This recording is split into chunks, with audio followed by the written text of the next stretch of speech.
ஒரு கில்லர் கன்னை வச்சு நைஃபை வச்சு கொலை பண்ணி பார்த்துருப்போம்.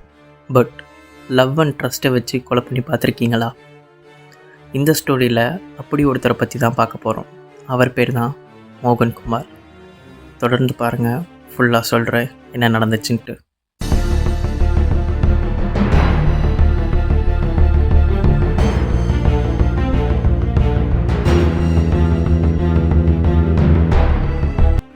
மோகன்குமார் அவரை பற்றி சொல்லணுன்னா, அவர் ஒரு பிடி டீச்சர்.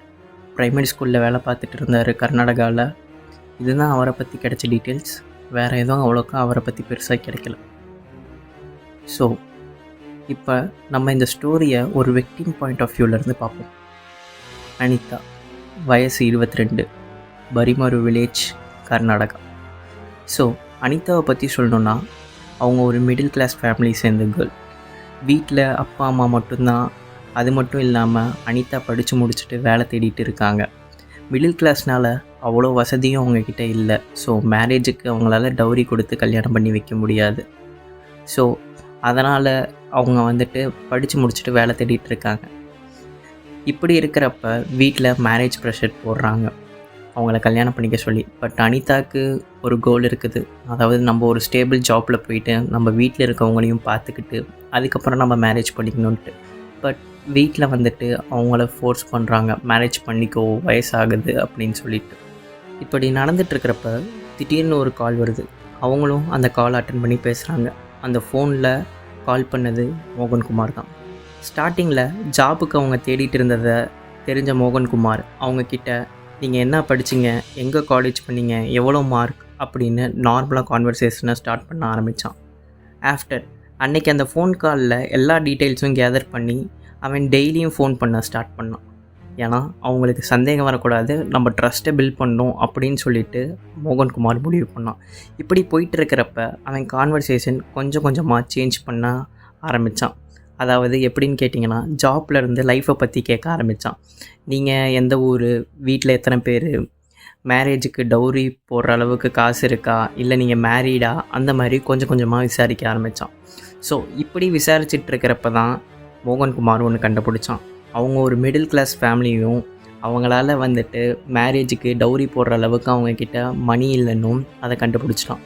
ஸோ இதை மோகன்குமார் அவங்களோட வீக்னஸாக பார்த்தான்.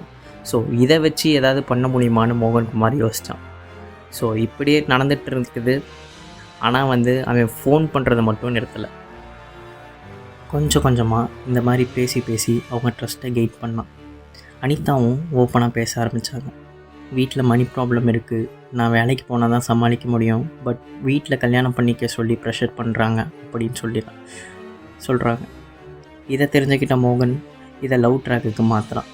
அதாவது, நான் ஸ்கூல் டீச்சராக ஒர்க் பண்ணுறேன், நல்ல சேலரி, உனக்கும் ஜாப் வாங்கி தரேன், நீங்கள் என்னை மேரேஜ் பண்ணிக்கிறியான்னு கேட்டான். அனிதா உடனே ஓகே சொல்லாமல், பார்ப்போம், வீட்டில் நான் சொல்லி பார்க்குறேன், என்ன சொல்கிறாங்கன்னு கேட்டு உங்ககிட்ட சொல்கிறேன்னொன்னே மோகன்குமார் உடனே ஹெசிடேட் பண்ணான். வீட்டிலலாம் சொல்லாத, லவ் மேரேஜ் அக்செப்ட் பண்ண மாட்டாங்க, அப்படியே பண்ணாலும் கேஸ்ட் பார்ப்பாங்க, ஏஜ்லாம் பார்ப்பாங்க, எனக்கு ஆல்ரெடி 45+ ஏஜ் ஆகுது சொன்னோன்னே அனிதா கொஞ்சம் யோசிச்சு, ஸோ அவர் சொல்கிறதும் கரெக்டு தானே, இப்போ வீட்டில் சொன்னால் இதெல்லாம் பார்ப்பாங்க அப்படின்னு சொல்லிவிட்டு அவங்களும் வீட்டில் சொல்லலை.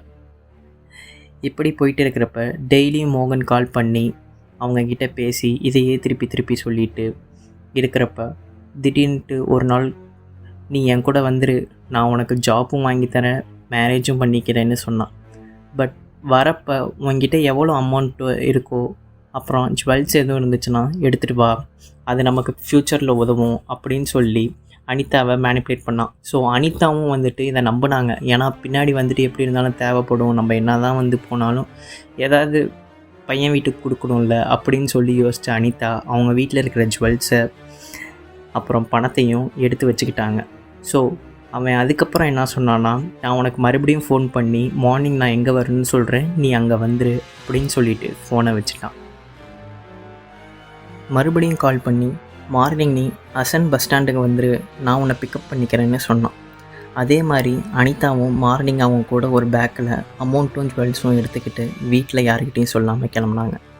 ஸோ இது வரைக்கும் அனிதா மோகன்குமாரை பார்த்ததே இல்லை, மோகன்குமாரும் அனிதாவை பார்த்ததில்லை.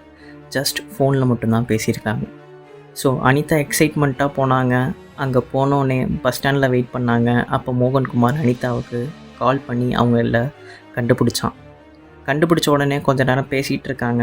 பேசினோடனே மோகன்குமார், எனக்கு கொஞ்சம் டயர்டாக இருக்குது, நம்ம ரெஸ்ட் எடுத்துகிட்டு இங்கேருந்து கிளம்பலாமா அப்படின்னு கேட்டோடனே அனிதாவும் ஓகே அப்படின்னு சொல்கிறாங்க. ஸோ அசன் சிட்டியில் இருக்கிற ஒரு லாட்ஜில் போய் அங்கே போன உடனே மோகன்குமார் அனிதாவுக்கு ஒரு டேப்லெட் தரான். அனிதா என்னன்னு கேட்க இது ப்ரெக்னன்சி கண்ட்ரோல் பில்னு சொல்லி கொடுக்குறான். மோகன்குமாரை நம்பி அனிதாவும் அதை சாப்பிட்றாங்க. கொஞ்ச நேரம் கழித்து அங்கேருந்து கிளம்பி மறுபடியும் பஸ் ஸ்டாண்டுக்கு போகலாங்க. அப்போ அனிதா அவங்களால ப்ரீத் பண்ண முடியலை, கஷ்டமாக இருக்குதுன்னு மோகன்குமார்கிட்ட சொன்னோடனே உடனே மோகன்குமார் அங்கே இருந்துக்கிட்டு அந்த டாய்லெட்டில் போயிட்டு நீ போய் ஃப்ரெஷ்அப் ஆகிட்டு வா, ஃபேஸ் வாஷ் பண்ணு, எல்லாம் சரியாயிடும், ஒன்றும் இருக்காது, சாப்பிட்டது எதுவும் சேராமல் இருக்கும் அப்படின்னு சொல்கிறான். ஸோ இதை கேட்ட அனிதாவும் போகிறாங்க. போகிறப்ப உடனே வந்துட்டு மோகன்குமார் நில்லு ஒரு நிமிஷம் அப்படின்னாங்க. ஸோ அனிதாவும் நின்று என்னன்னு கேட்க உன் பேக்கெல்லாம் கொடுத்துட்டு போ, இங்கே டாய்லெட்டில் எங்கே நீ வைப்ப அப்படின்னு சொல்லிட்டு சொன்னோன்னே உடனே அனிதாவும் மோகனை நம்பி அவங்க பேக்கில் இருக்க ஜுவல்ஸ், அமௌண்ட், ஃபோன் எல்லாத்தையும் நம்பி அவங்ககிட்ட கொடுத்துட்டு போகிறாங்க. ஸோ கொடுத்துட்டு போயிட்டு ஃபேஸ் வாஷ் பண்ணிட்டு வரேன்னு சொல்லி போன அனிதா திரும்பி வரல. அசன் பஸ் ஸ்டாண்ட்லேருந்து மோகன்குமார் உடனே பஸ் ஏறி கிளம்பிட்டான். ஸோ அசன் சிட்டியில் இதெல்லாம் நடந்துகிட்ருக்கிறப்ப அனிதா வீட்டில் அனிதாவை காணோன்னு தேட ஆரம்பித்தாங்க அவங்க பேரண்ட்ஸ்.